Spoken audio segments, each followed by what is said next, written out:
We're back with Governor Cuomo. Can I say that I am a cuomosexual? Yep, Ellen DeGeneres went there while video chatting with New York Governor Andrew Cuomo on Monday's show. You know that that's going around, that people are saying they're cuomosexuals. Yeah, I think that's a good thing. I don't think it's a bad thing. It's not a bad thing. People are in love with you. And if you're a cuomosexual too, the governor's response will make you love him even more. Coming on the air because Andrew Cuomo, the embattled governor of New York, is still speaking to his state and has just announced that he intends to step down. He explained his reasons just a moment ago. And I think that given the circumstances, the best way I can help now is if I step aside and let government get back to governing. And therefore, that's what I'll do. Because I work for you. And doing the right thing is doing the right thing for you. Because as we say, it's not about me, it's about we. Kathy Hochul, my lieutenant governor, is smart and competent.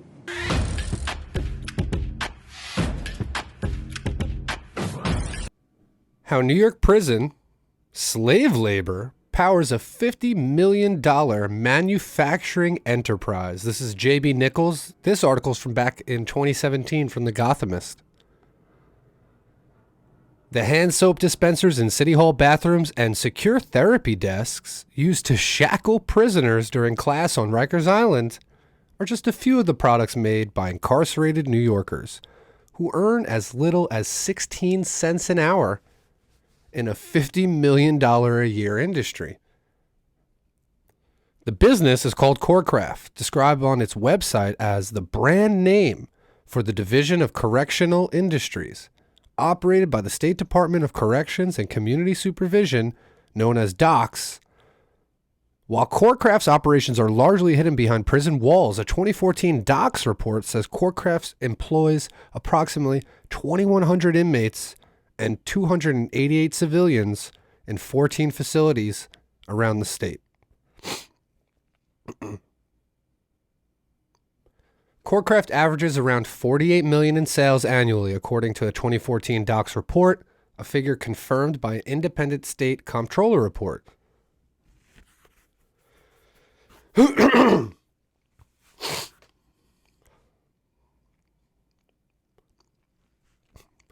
Corecraft averages around $48 million in sales annually, according to a 2014 DOCS report, a figure confirmed by an independent state comptroller report.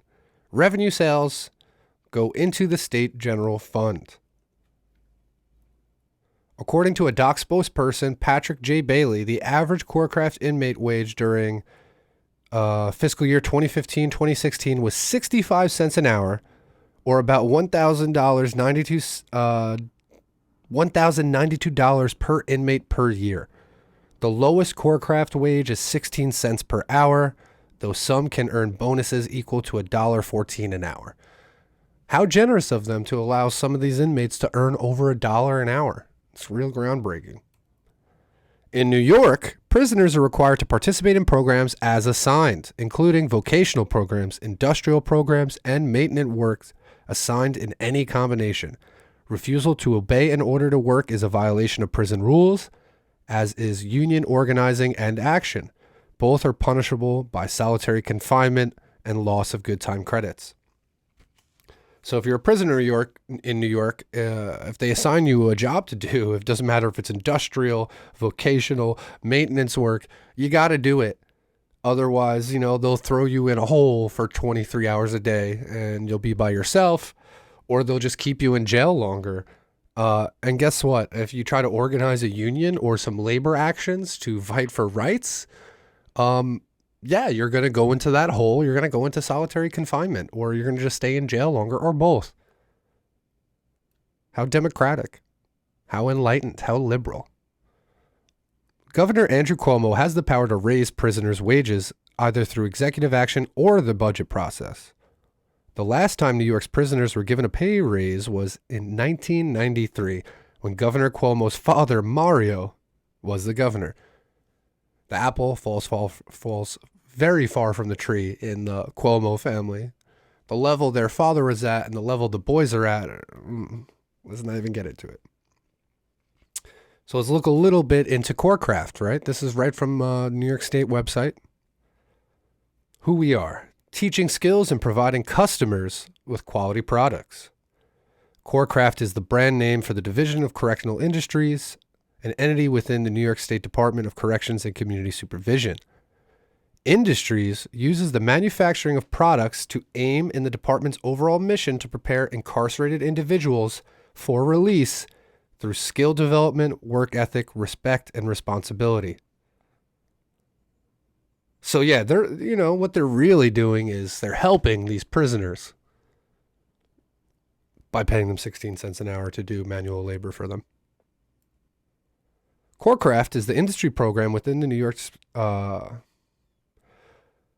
we employ incarcerated individuals to produce goods while preparing them for release by teaching them work skills, work ethic, and responsibility. Nothing teaches you the value of $1 more than having to work, I don't know, like 3 days to earn just one of them, right? You'll really know the value of $1 then. CoreCraft is funded through the state budgetary process in conjunction with the passing of DOC's budget and an internal service fund. The revenue received from the sale of products and services covers the expenses associated with operating the program. Interesting.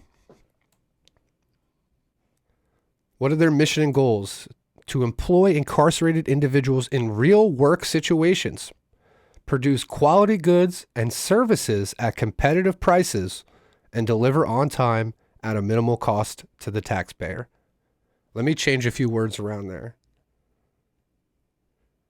Employ incarcerated individual in slave-like conditions. What real work condition in the United States? You could find plenty of countries around the world where you're getting paid that low, but in the United States, outside of a prison, where are you going to work for an entire year and earn $1,000? So incarcerated individuals in slave-like conditions produce quality goods and services at competitive prices and deliver on time at a minimal cost to the buyer, because it's all about them making products for extremely cheap, right?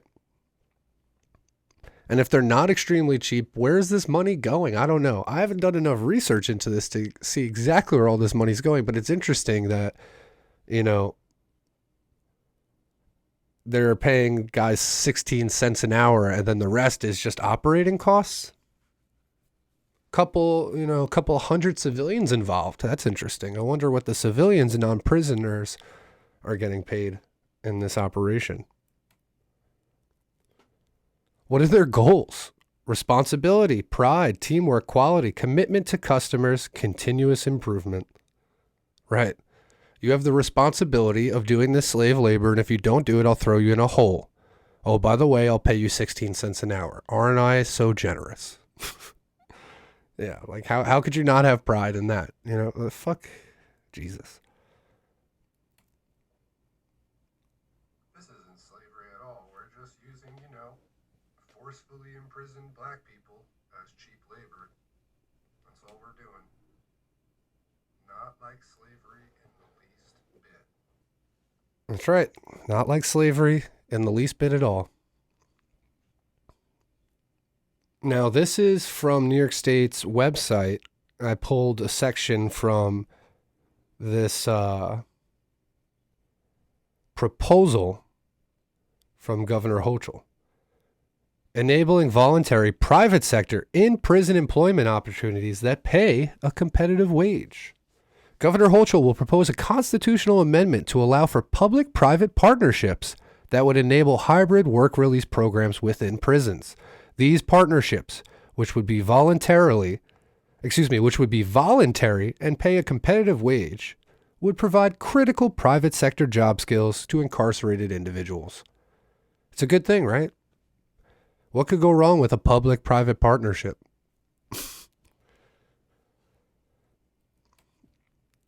Translation. Hochul proposes bringing back private prison labor. Banned for a century, contract labor could return to New York's prisons. Vidal Guzman worked as a mason, a porter, and a food server during his 4 years of incarceration.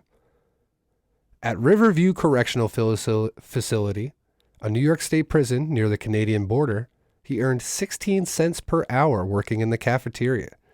His paycheck was around $3.50 per week. When he went to the prison's commissary for the first time, he remembered scrounging together money to buy 1 stamp and 2 packs of ramen noodles. It's a very embarrassing moment when you're looking at commissary and you're dividing pennies to see how much you have, Guzman told New York Focus.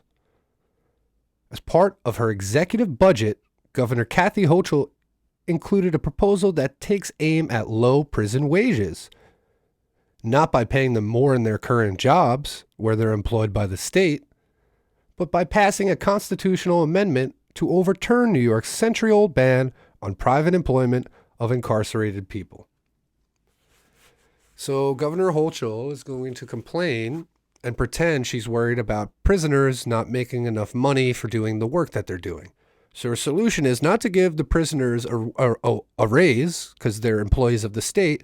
No, she'll continue doing that, but she'll also open up the opportunity for private corporations to come in and use this slave labor as well. And she's going to say they're going to give them a prevailing wage and that'll be a raise for them and it'll be good things and everything's good for everyone and everyone's going to win, blah, blah, blah. But the reality of it is pretty obvious. She's cracking open the slave labor pool for the private businesses again in New York after a century of enlightenment. We should be moving to ban the prisoners from having to do any sort of labor unless they want to, and they're getting paid money and they're getting job guarantees in that field when they get out. Otherwise, what's the point? If we're trying to reduce recidivism, that's what we'd be doing. But it's not. The goal is to exploit these people. The goal is to use them as slave labor. That is what our system is set up as.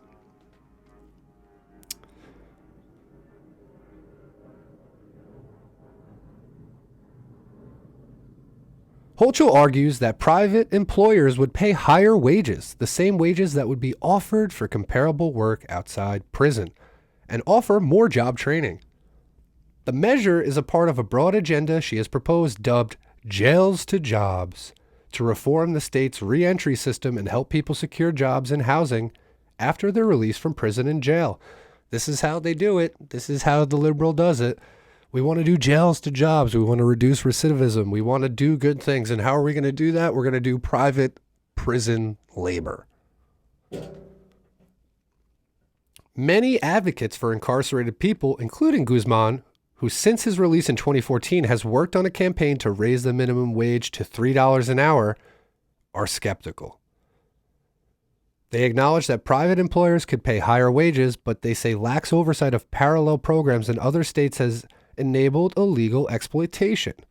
They also object to Hochul's proposal to allow the state to garnish up to 50% of incarcerated people's wages under the program.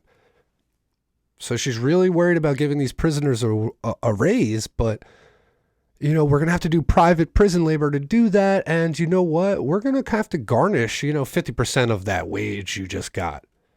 Interesting.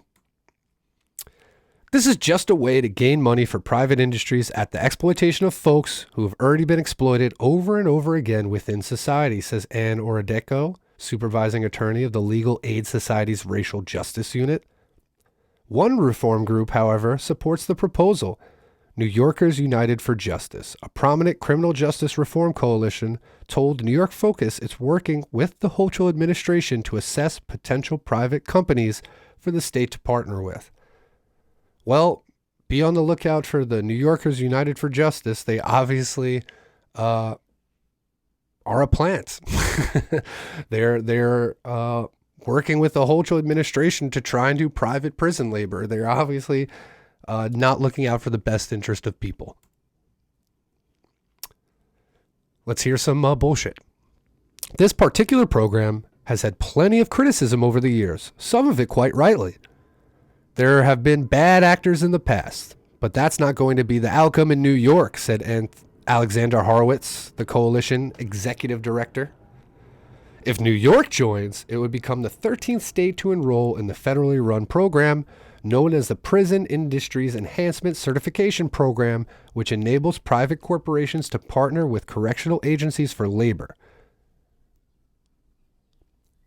A federal program. The U.S. Congress created the Prison Industries Enhancement Certification Program in 1979, permitting corporations that participated in the program to engage in the transfer of goods made by incarcerated people across state lines. In exchange, incarcerated people were to be paid the prevailing wage, at least the local minimum wage, and receive a written assurance that all work would be voluntary. Despite having to pay the prevailing wage, companies still stand to secure somewhat greater profits by employing prison labor, for example, by not having to pay for benefits. Today, the program is relatively small, employing 4,700 prisoners out of more than the 1 million people incarcerated in America's prisons. Other states have partners with companies such as Dickinson Frozen Foods to produce frozen potatoes, onions, and peppers, Kaufman Engineering to manufacture wire harnesses, and Tornado Safe to make storm shelters. The Bureau of Justice Assistance, an agency within the U.S. Justice Department, operates the program and makes it as beneficial for incarcerated people, private employers, and states. So they're saying everyone wins with this, right? It's good for the people in jail. It's good for the states. It's good for private employers. A 2003 BGA pamphlet advertised it as a way to reduce the escalating cost of crime. So we're not going to end the poverty, the lack of education, the lack of health care, all of these factors on the ground that lead to violence and crimes and incarceration. We're not going to end this drug war that's over flooding our prisons with nonviolent offenders. What we're going to do is we're going to do slave labor. That's how we'll fight the escalating cost of crime. States stand to generate significant revenue from the program, which allows for deductions as high as 80% of an incarcerated person's wages for owed payments like taxes, family support, restitution for crime victims, and charges for room and board. In some places, a percentage of a prisoner's paycheck go into a savings account for them to access once they're released. The deductions can add up. Since the start of the program, roughly 59% of wages have been deducted from incarcerated people's pay.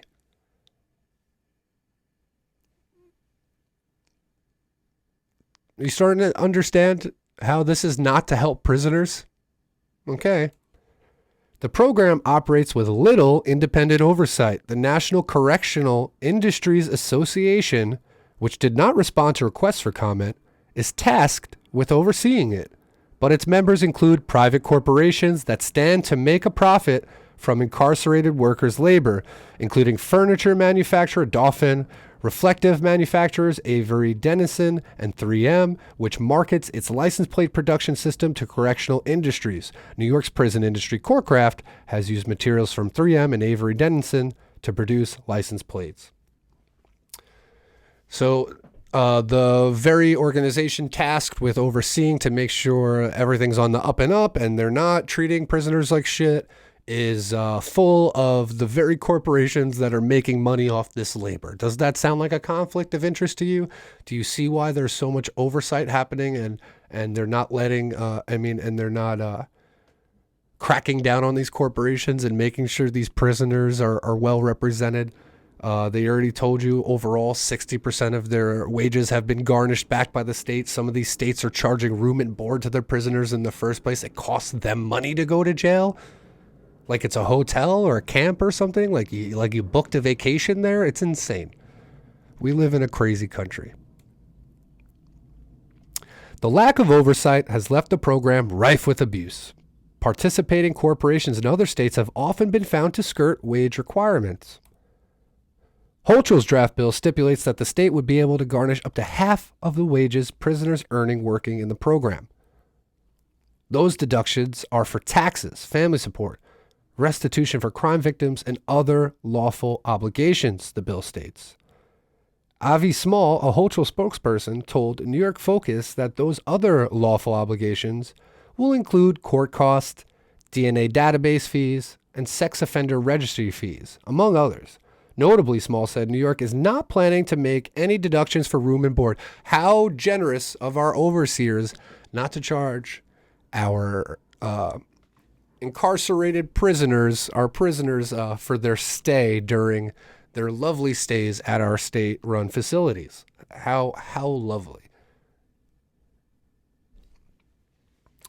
So yeah, they're saying, they're going to bring in things like sex offender registry fees to make you not question why the state is garnishing so much money from these prisoners after paying them so little in the first place, and then outsourcing them into private corporations to do slavery for them as well. But hey, I'm sure Democrats really are for the good things and Republicans are for the bad things, right? Because everything's black and white and, there's good guys and bad guys, right? Wrong. Democrats don't care about you. Republicans don't care about you. None of the people in power care about you except for the fact they want to exploit you to the max extent possible. Incarcerated workers in New York's prisons are already assigned jobs making license plates, cooking food, overseeing the law library, and cleaning cell blocks, among other tasks. The state made headlines at the start of the pandemic for manufacturing hand sanitizer with prison laborers who made 65 cents per hour and were prohibited from using the products themselves. So remember Cuomo and all the cuomosexuals talking about how great Cuomo is? And then he did a press conference surrounded by all this fucking hand sanitizer and soaps and was bragging about how efficient it is. He's such a good leader. Look at him running New York like this machine, blah, blah, blah. Meanwhile, he was using slave labor to force inmates to make a bunch of hand sanitizer for him. If they don't make the hand sanitizer, they go into solitary confinement, right? And then while they're in the prison, one of the places where COVID outbreaks were happening and actually being deadlier than other places around the country, those prisoners weren't even allowed access to the products that they were making. So they couldn't even sanitize themselves with the endless amounts of hand sanitizer that Cuomo forced them to make so he could make himself look good at a press conference.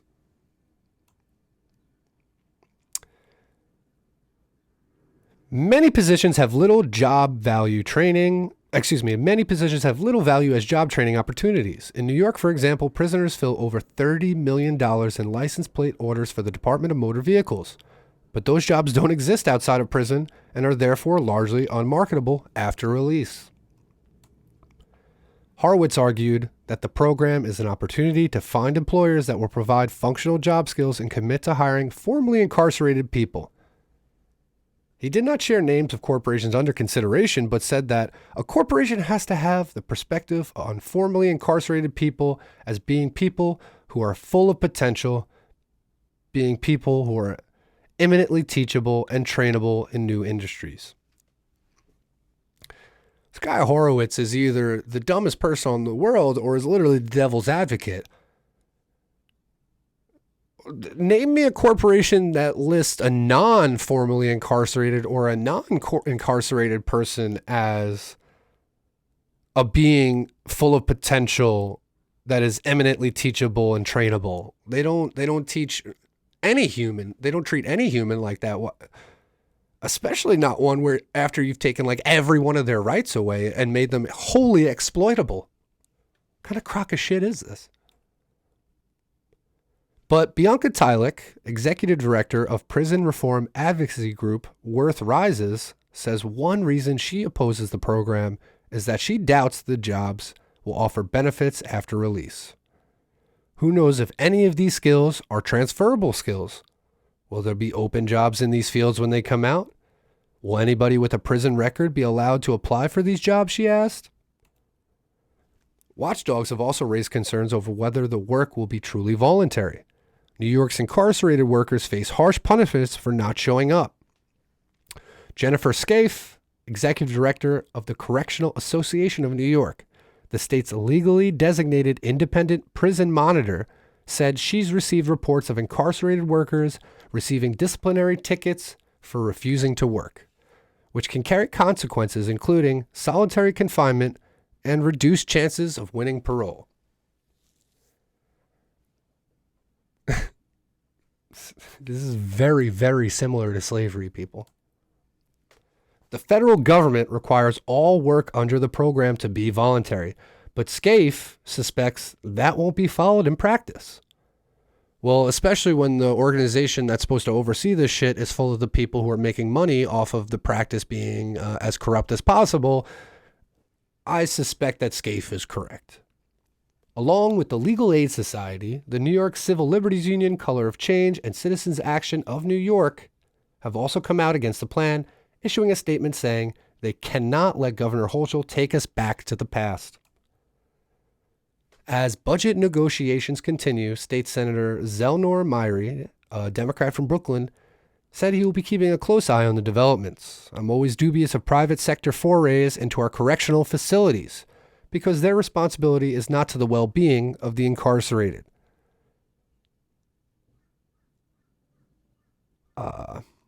The state senator who is sponsoring the bill to enact a $3 minimum wage and to end forced labor in prisons.